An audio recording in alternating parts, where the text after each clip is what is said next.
Hello everyone, welcome to my channel JDR family. ఈరోజు recipe వచ్చేసి బీరకాయ తొక్కు పచ్చడి అండి. ఇది మాత్రం మీరు ఇంట్లో ట్రై చేసి తిన్నారంటే వేడి వేడి రైస్లోనూ సరిపోతుంది, అలాగే రొట్టెలోనూ సరిపోతుంది. అన్నిటిలో చాలా మస్తు ఉంటుంది. రెసిపీ ట్రై చేసేద్దాం.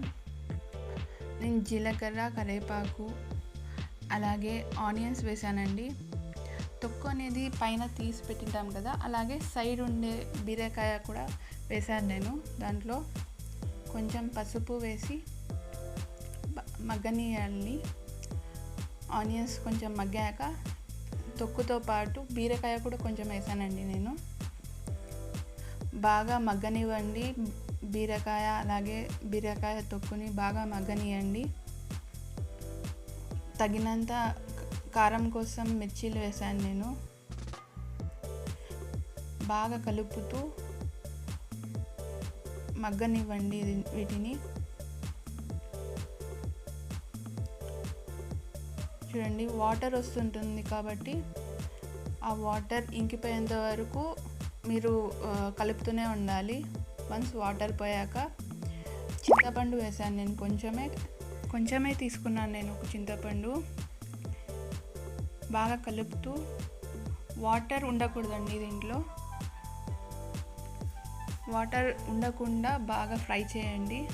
ఇప్పుడు 2 టొమాటోస్ తీసుకున్నాను. దాంట్లో ప్లేస్ సరిపోలేదు కాబట్టి నేను సపరేట్గా ఫ్రై చేస్తున్నాను.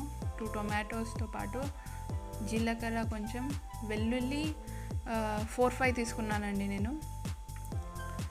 అలాగే కొత్తిమీర తీసుకొని బాగా ఫ్రై చేయండి. మగ్గాక వాటర్ దీంట్లో కొంచెం కూడా ఉండకూడదు, అగైన్ చెప్తున్నాను. అలాగే కొంచెం ఉప్పుతో పాటు బెల్లం వేసాను నేను, ట్యాంగినెస్ బ్యాలెన్స్ చేయడానికి. మిక్సీ కొట్టుకొని పక్కన పెట్టుకోండి. పోపు వేసుకుంటున్నాను నేను. బాగా ఎండుమిర్చి, ఆవాలు, జీలకర్ర, కరివేపాకుతో పోపు వేసుకొని పైన గార్నిష్ చేసుకొని కలుపుకొని అన్నంలో అన్నా కానీ రొట్టెలో కూడా చాలా బాగుంటుంది. ట్రై చేయండి.